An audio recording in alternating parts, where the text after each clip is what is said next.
Oke, sebelum kalian running projectnya, di sini aku mau jelasin dulu ya. Kalau semisal di project ini kalian itu nggak perlu install library-library yang dipakai di projectnya itu secara global gitu. Satu persatu itu nggak perlu karena udah aku includein ya. Ya pada real kayak real project pada umumnya kalau semisal bikin project ini tuh bagusnya itu pakai local environment gitu. Jadi environment atau library-library yang memang kita butuhin di project ini itu kita bisa langsung taruh di local environment ini gitu. Jadi untuk aktivasinya tuh kayak gini. Kalau misal di Max itu komennya kayak gini. Source nv slash bin slash activate. Nah kalau misal mau deactivate gimana? Kayak gini. Deactivate. Nah itu dia bakal keluar gitu. Nah misalnya aku mau run aplikasi ini dengan posisi aku belum install sepenuhnya ya untuk library-nya gitu. Nah Python app.py itu ini bakal error karena aku belum install gitu. Tapi kalau misal kita pakai ini sourcing lewat local environment-nya terus habis itu kita jalanin app-nya, nah ini bakal bisa, itu dia bakal running gitu. Sebelumnya aku mau perbaiki dulu ya di bagian election detail. Nah ini dia benar dan mantap. Nah sip. Nah terus masuk ke URL-nya. Nah ini untuk aplikasi, ini untuk halaman pertamanya ya. Di service, ke kontak, Twitter gitu. Nah untuk yang pertama sini ada masukan kode. Ini kalau misal masukin kodenya itu ngasal, jadi dia bakal ngecek ke server gitu. Ini tuh ada apa enggak sih gitu. Kalau misalnya ini nggak ada ya, kode ini tuh nggak ada, dia dari server tuh bakal ngerespon message gitu. Jadi secara asinkronus gitu, nggak perlu nge-redirect gitu. Kita konfirmasi, nah dia bakal muncul kalau kode tidak ditemukan gitu. Nah sebelumnya aku mungkin bakal nge-truncate dulu ya databaseku biar dia tuh datanya kosong. Bentar.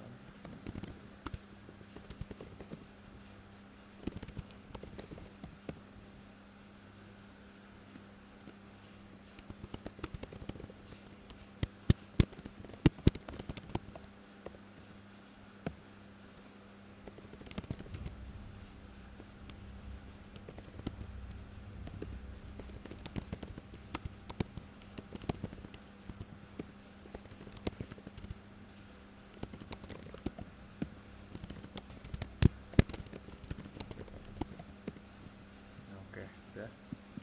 Terus ini kan tadi kan karena kodenya nggak ditemukan, jadi ya kayak gini. Mungkin yang pertama kita bakal bikin pemilihannya. Nah di sini buat pemilihannya, form pemilihannya. Di sini kan ada yang required atau yang wajib diisi, ada judul pemilihan, nama dan juga CV-nya gitu kan. Kalau misal langsung diklik konfirmasi itu bakal muncul highlight error kayak gini dan muncul pesan untuk inputnya itu wajib diisi gitu. Nah, mungkin kita langsung aja isi ya. Di sini misalnya aku mau langsung submit untuk yang satu kandidat doang gitu. Nah, di sini untuk dropping file CSV-nya itu bisa langsung ngedropping ya. Bentar. Bisa langsung di dropping kayak gini.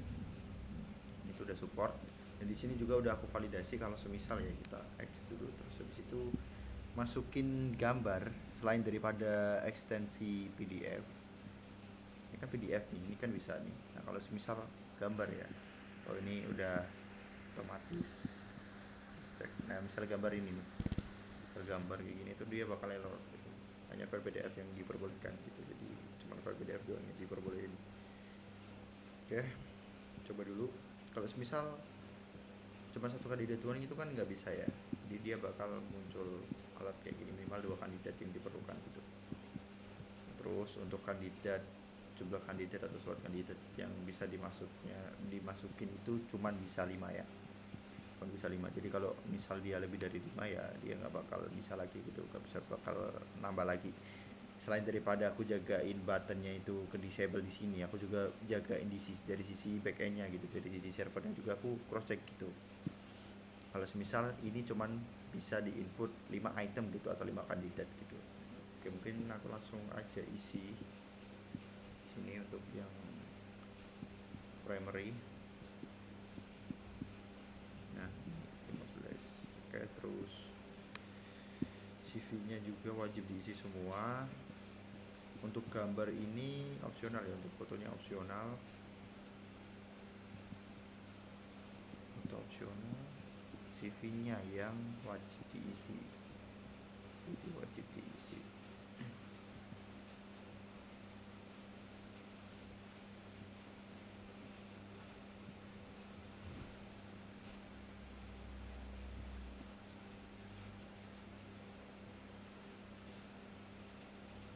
Oke, kalau kita konfirmasi dia akan langsung arah ke halaman voting.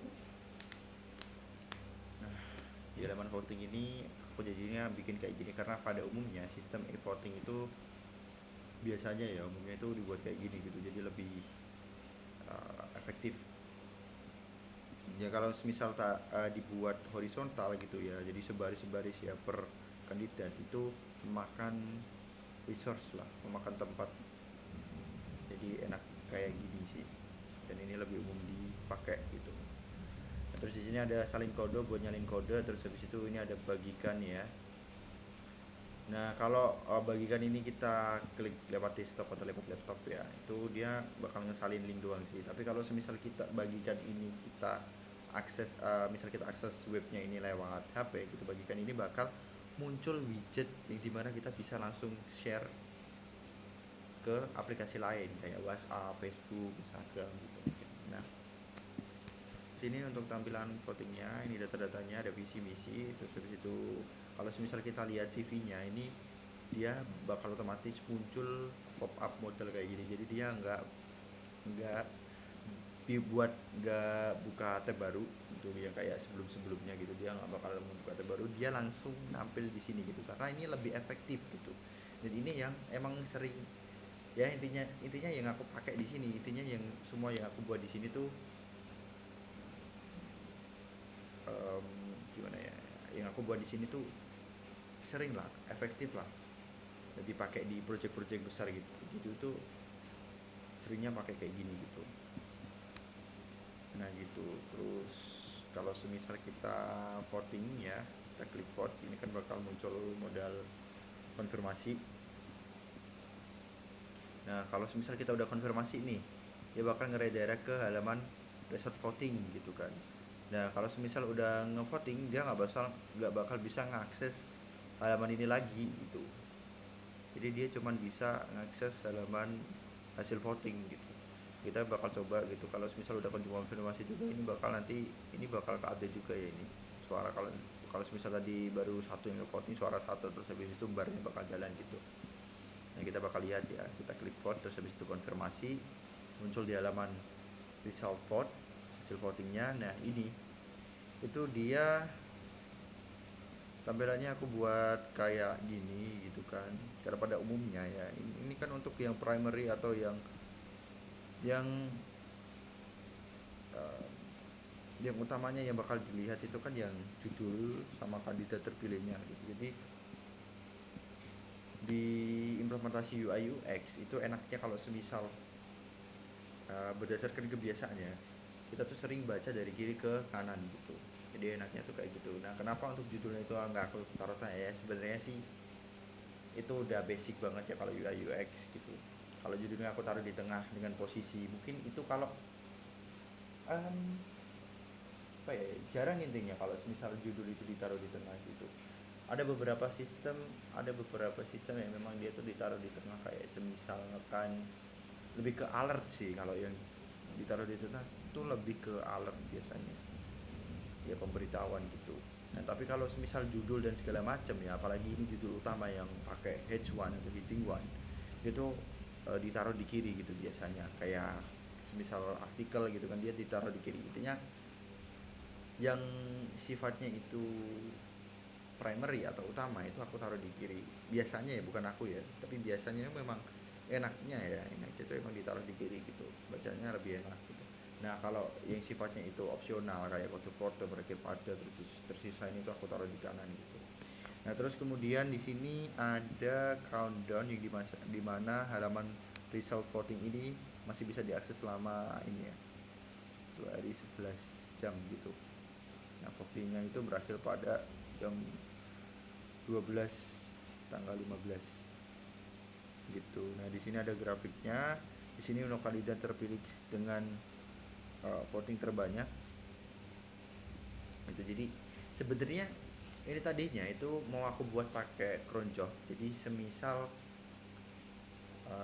per detik atau per menit itu aku cross check gitu kan, apakah jamnya itu udah lewat gitu, jam untuk votingnya itu udah lewat apa belum gitu. Kalau semisal udah lewat ya udah gitu, aku baru selection gitu, aku baru tampilin di sini kandidat terpilihnya itu yang mana gitu. Tapi karena ya sebenarnya kayak gini pun juga udah bagus gitu, karena uh, project yang bisa dibilang cuman sekedar voting itu ya kayak gini pun nggak perlu sistem sekompleks, butuh cron job lah, butuh server tambahan buat ngejalanin ini itu sebenarnya nggak perlu juga sih. Jadi kayak gini pun sebenarnya udah efektif banget, udah bagus banget ini itu. Nah terus di sini juga untuk kandidat terpilih bakal ditampilin ya fotonya, terus habis itu ada namanya juga nih untuk statistiknya. Ini ada persentasenya di sini. Kenapa aku potong ya, karena kalau semisal ini nanti kepanjangan ya, karena ada kemungkinan ini panjang banget itu namanya. Jadi aku potong, aku batasin gitu di sini. Aku batasin biar dia nggak kelihatan jelek gitu. Nah opsinya kalau semisal kita mau melihat persentasenya, di sini aku bikin list kandidatnya gitu, kandidat yang di voting gitu. Nah terus ada persentase sama nama, terus habis itu suara dari berapa. Nah itu ada di sini semua lah gitu. Nah oke. Nah kalau semisal aku kan udah ngevoting nih, jadi kalau udah ngevoting itu IP ku itu bakal ke tracking gitu, udah bakal ke record di sini di votes ya. Nah ini udah ke record gitu. Jadi kalau semisal udah ke record kayak gitu, terus habis itu aku ngakses halaman election atau voting tadi, itu dia bakal langsung ke redirect di sini, dia nggak akan bisa ngakses itu lagi gitu.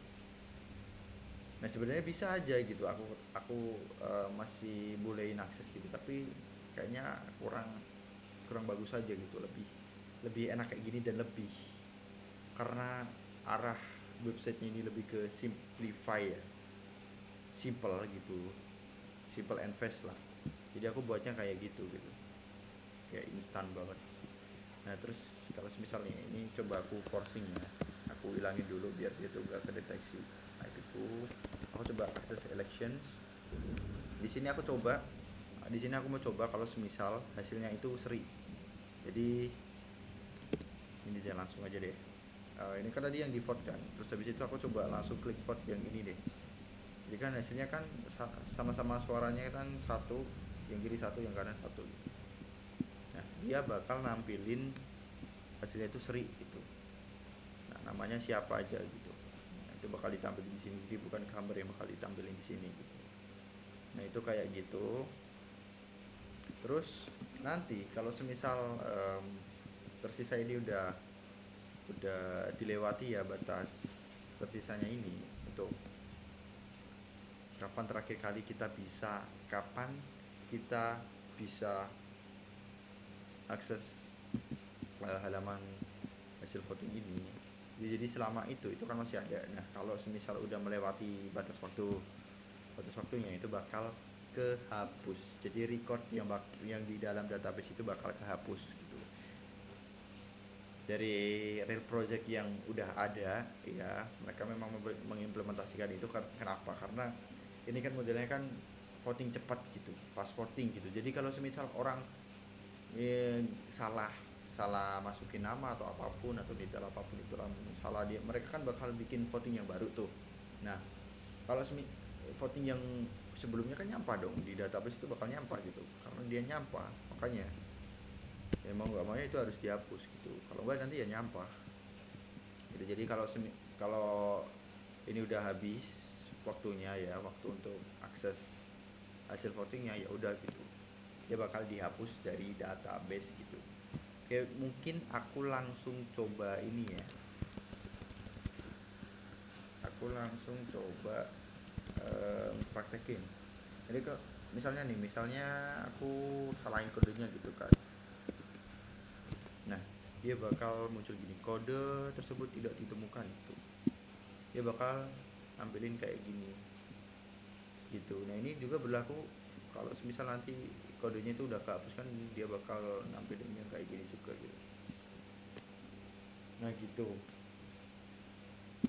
paling udah sih itu aja.